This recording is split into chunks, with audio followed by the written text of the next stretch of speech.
It was a whole lot of overeating and just overindulging, I guess. And it crept on slowly over probably 5 to 10 years. I was never small. Uh, Ever since I was an adult, I can't remember weighing less than 300 pounds, but it crept on slowly but surely, eating out all the time, eating fast food all the time, and then eventually it just got to to the point you saw 415 pounds. I was away from my family. I was working in a different town. I only got to see them maybe once, twice a week. And in between that and living pretty much out of a hotel, there was no cooking dinner at home. It was pretty much eating out 3 meals a day, 7 days a week. And just a kind of a combination of all that put together, I think really kind of put it on the edge. I went to the doctor. I thought I had an infection in my leg. And he said, "Hey, you haven't been here in a while. As long as you're here, let's run your blood test." And it turned out that I was diabetic. And so I started researching ways to treat the high blood sugar without taking the medication. And weight loss was actually just kind of a welcome side effect to trying to control the blood glucose levels.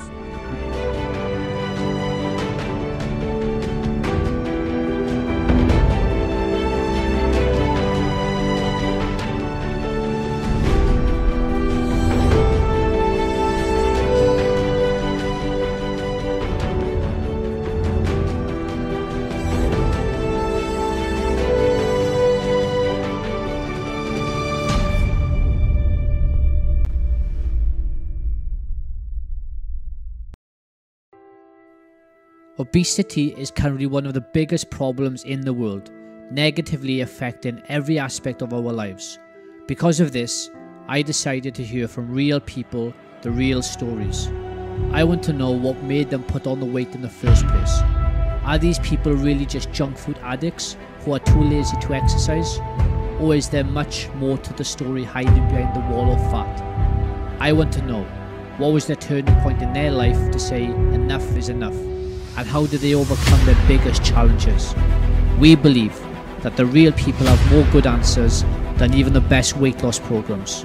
We hope that they will inspire, educate and motivate all of us to make changes in our lives. And this is how, together, we can contribute towards a better, healthier and happier world.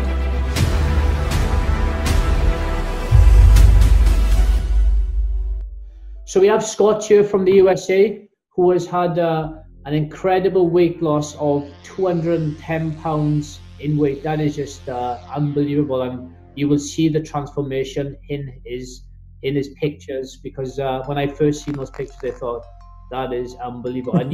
I need to speak to this guy. I need to find out what the heck he's been doing to lose this weight. So really appreciate you taking the time out today, because I know you're busy in work, but I think and I believe that you are really going to inspire a lot of people out there to get off their butts and do something about losing weight, because there's a lot of people I hope so.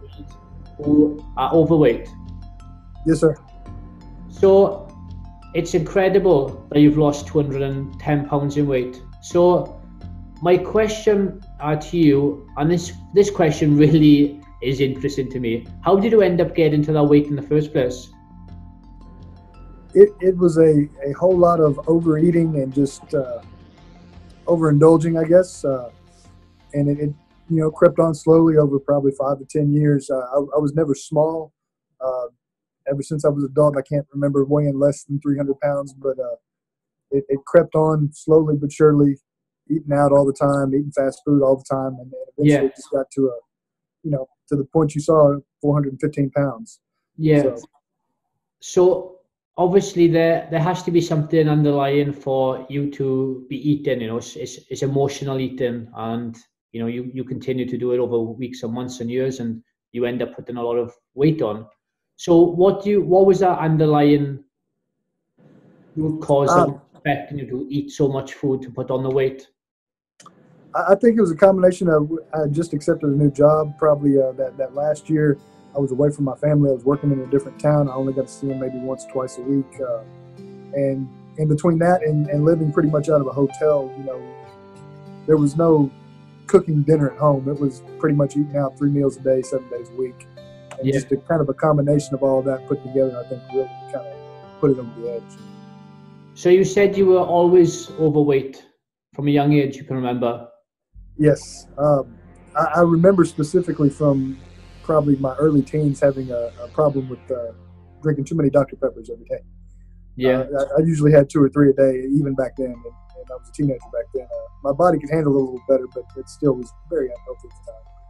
So where would you say the problem lies if you look back on your life once you were a teenager, eating all this unhealthy junk food? What? I don't think I worried enough about what I should have been consuming. I was just more worried about what tasted good. I mean, sugar is one of the most addictive substances I've ever come across Yeah. by far. You just can't get enough of it. It tasted good, so I just kept on eating and drinking it. I can't think of any specific reason, any other than I liked it. I was kind of addicted to it at an early age. Yeah. So if your children were drinking a lot of soda, what would you say to them? We've actually we've already come across that and cut that out pretty quick. They're still at a young enough age, that they hadn't really gotten addicted to it yet, so we just cut it out. You can drink tea, you can drink water. We do the almond milk. I try to keep them away from the regular milk with all the sugar in it. How would you educate your children? Because obviously you've gone through this in your life of being overweight for most of it. How would you educate your children not to go down that path? Because I'm sure it's difficult to say, look, no, not to this, but then they'd be like, why can't I drink it? I want it. How would you say it to them? I've found, we try to educate them. I try to get them to look at the back of nutrition labels, things like that. But I think the main problem I have with trying to keep them eating right is as soon as they're out of the house, as soon as they go to school or they go to a friend's house or they go to a birthday party, I find that other parents and adults are really, really sympathetic, and they treat them like that. Oh, your parents make you eat so healthy. I think you need a treat since you're with us. That's been the biggest battle. Is nobody else respects the way I want them to eat. Yeah. I think that's been one of the largest problems. And why do you think the other parents are saying these specific things? Your kids and maybe two other kids saying that having a treat is having a soda or having chocolate. Why is that a treat? Why is having these specific things treats? The junk food is always the treat for the children.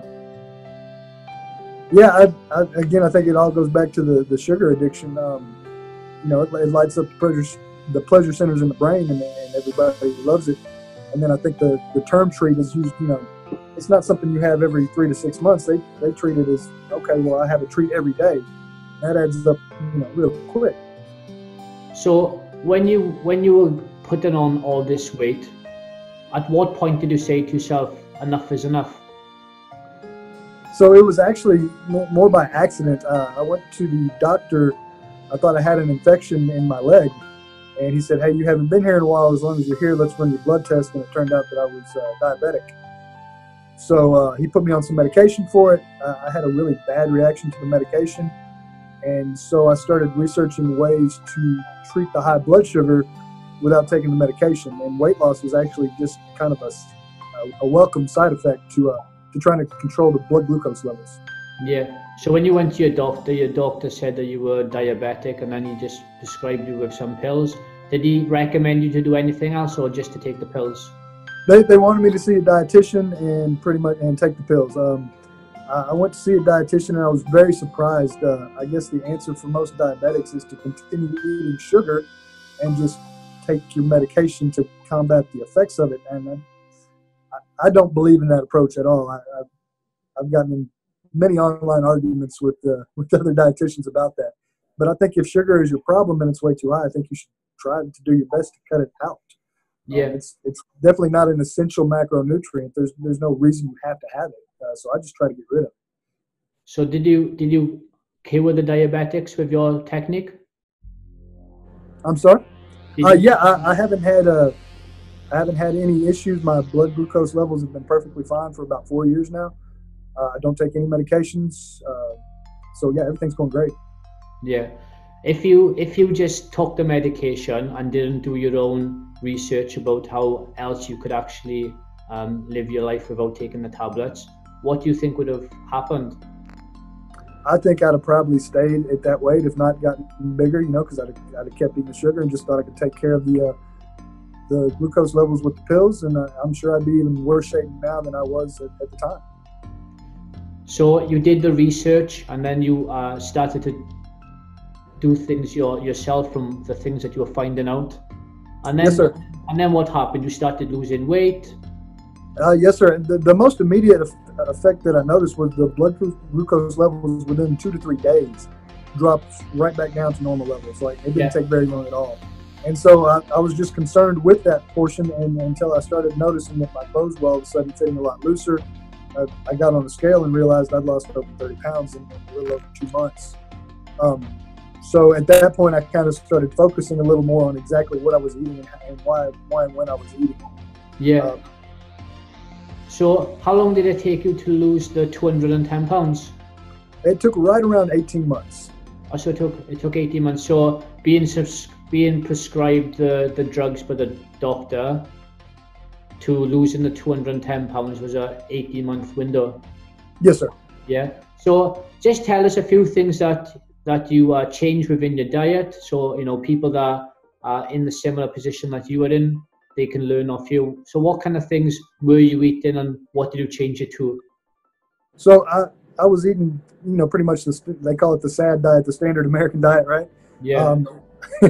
So a whole lot of grains, bread, ice cream, all that stuff that's packed full of sugar that I wasn't supposed to have. Anything fried, I probably ate out 2 to 3 times a day, hamburgers, French fries, stuff like that.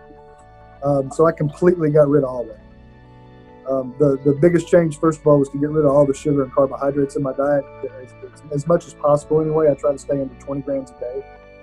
So I eat a lot of vegetables and a lot of fresh meat now, rather than what I was eating. And what was the biggest challenge for you in making the change?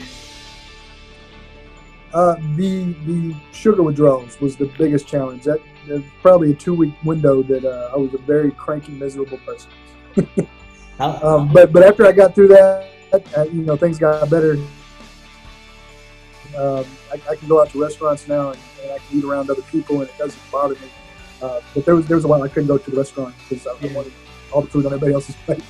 How did you manage yourself once you were making that initial step? Because obviously I'm sure mentally and emotionally you were going through so many emotions at that point. How did you keep yourself stable? Like I said, as long as I wasn't around the temptation, it wasn't all that bad. So I just did everything I could to cut that temptation out of my life. I'd meal prep all my food for the entire week. I'd make sure that if I was going out somewhere, I had my own snack with me, so I wouldn't be tempted to stop at a store and get something. It was just more about being preventative than it was anything else. I think having a plan and sticking to that really made a big difference. So you would say that one of the things you would recommend to people is to be prepared, preparation. Definitely. Yeah. Yes, sir.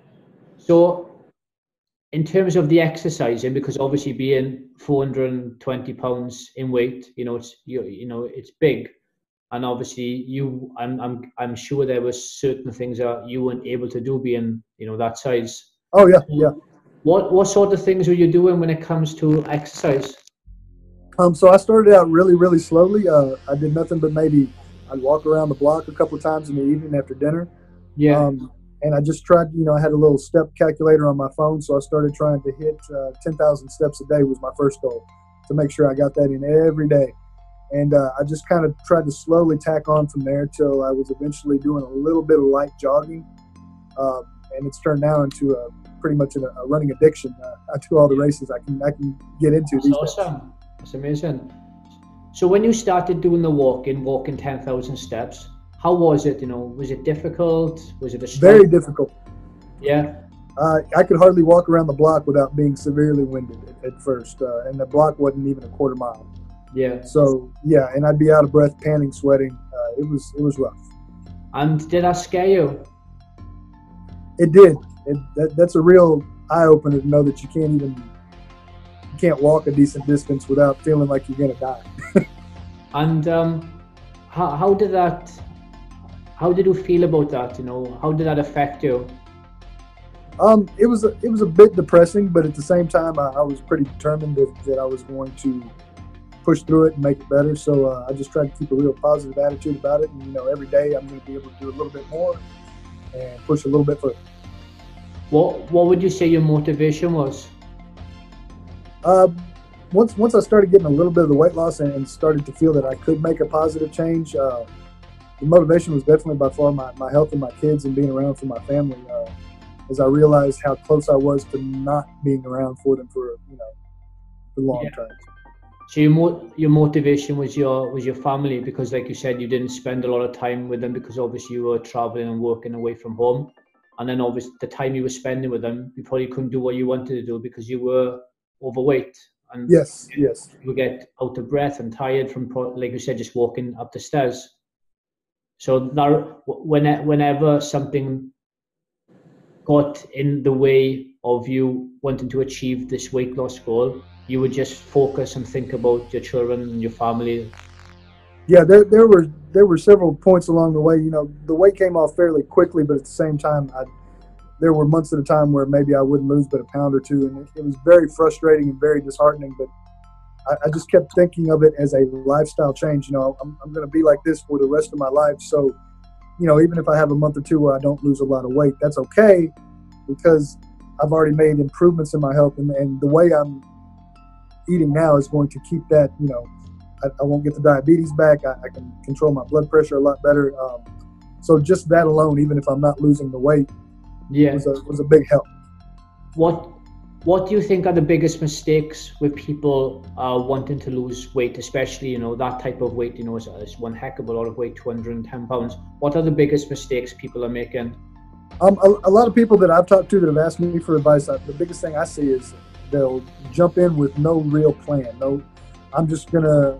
I'm not sure what I'm gonna do, but I'm gonna start eating differently today. Well, how are you gonna eat differently? And they don't have a clear answer for it. That they haven't planned anything out, and by the end of the day, 2 or 3, they're back out to eating at restaurants. They're back in their old habits. I think, like I said, planning by far is the most important aspect of getting it for a long term, making it work. And would you say also that it's, you mentioned it's about having a purpose as well of why it is that you want to do it? Yes, you definitely have to have a purpose. And what was your main purpose of you wanting to lose the 210 pounds? Again, I wanted to be around for my family. I wanted to be able to actually go out and do things with them. All my kids are very active. They all play sports, and it's really nice now to get out there and I can practice and play with them. Whereas before, I just kind of sat on the bleachers and watched. Yeah.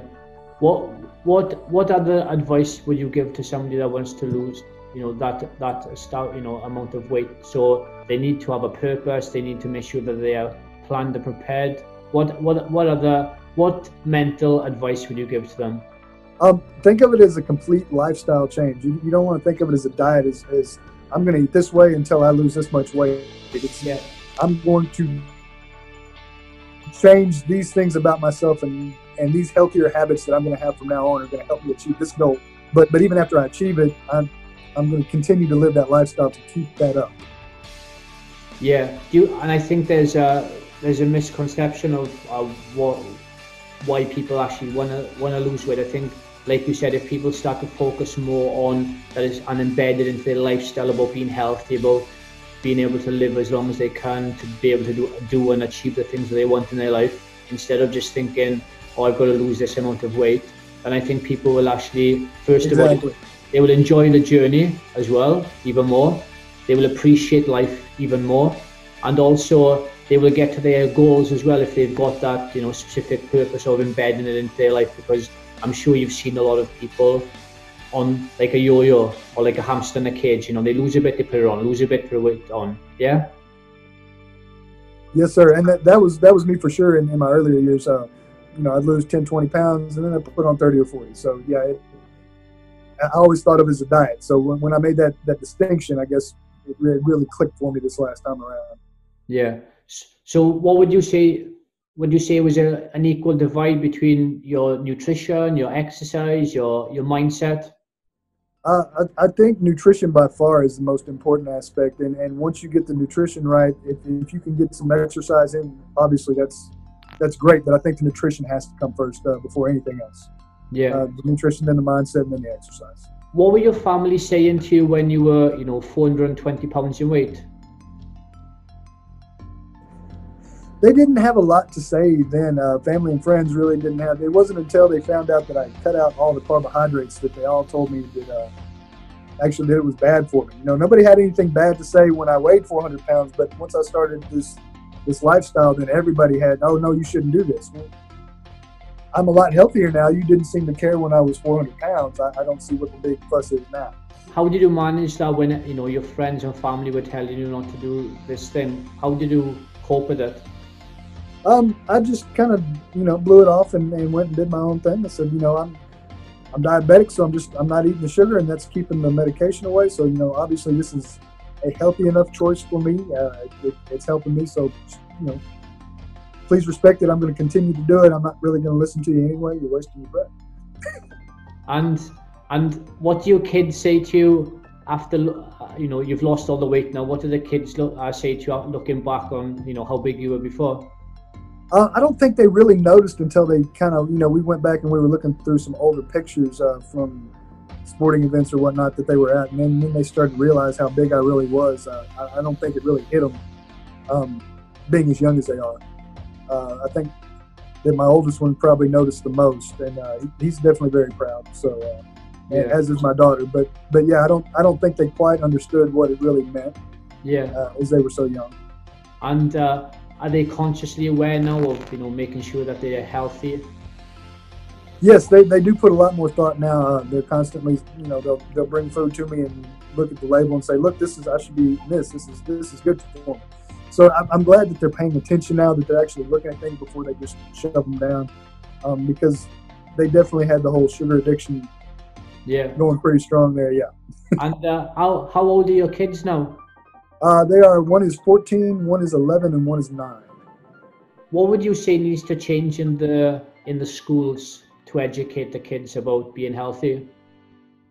The main thing, I'm really not too happy with the cafeteria programs here in the United States in the first place. I think they give them a lot of processed food, a lot of highly processed food, and then they try to call it healthy.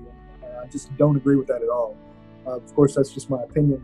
I'm not a doctor or anything, but I don't think we do a lot to educate our kids of the dangers of the sugar and the sweet stuff, and then all the packaging. It's just a bad deal altogether.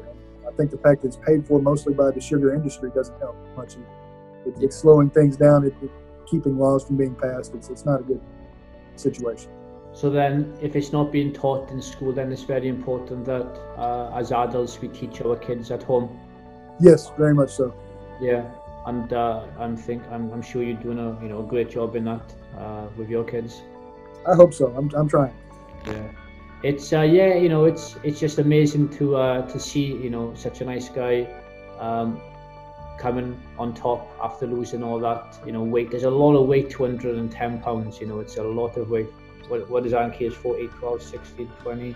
Yeah, it's like 100 kilos in weight.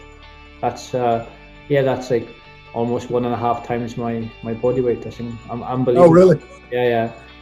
Yes, that's incredible. You're such a nice guy, and I'm really happy that you've come through that. But not only come through it, but you've really educated yourself to pass on all that knowledge now to your kids and family. And I think you've taken up that career of being a fitness coach to help other people. Yes, sir. We've opened a small gym, and we're trying to do everything we can to spread the word.